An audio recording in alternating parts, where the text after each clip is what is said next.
Samantala, naging matagumpay naman ang pagdaraos ng World Pull-Up Day dito sa Pilipinas kahapon. At ang nagsilbing isang venue dito sa event na ito ay ang Quezon City Circle.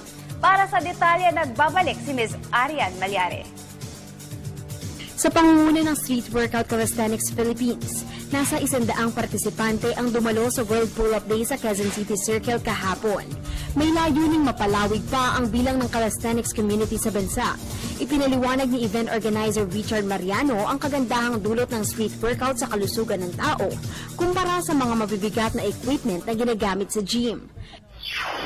In general, it's like any other workout, pero since we don't use any specialized equipment, you don't require any gym membership, you're just using your body weight to work out. Aside from that, calisthenics is more on the flexibility and the strength of one's person. So you should master yourself first before you going out lifting some weights. So basically, people nowadays lift bigger weights. After that, they can do one pull-up because they can't lift their own weight. Samantala, hinikayat naman ni na Street Workout Calisthenics members Vanessa Capuyon at Raven Cruz ang publiko na subukan ng ganitong klase na ehersisyo dahil na rin sa magandang naidulot ito sa kanilang sarili. It's fun to be with different kind of personalities because it's not all calisthenics. There's people that do parkour, there's people that do rock climbing. So it's all different kinds of people and then you learn different things. I guess never give up and slow progression is still progression.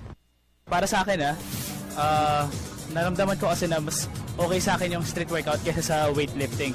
Kasi dati nag-weightlift ako, sobrang taba ko lang. Sana natin yung workout natin and mas maganda yan kasi maganda na yung lifestyle nyo. Kahit saan pwede nyo gawin, kahit kailan.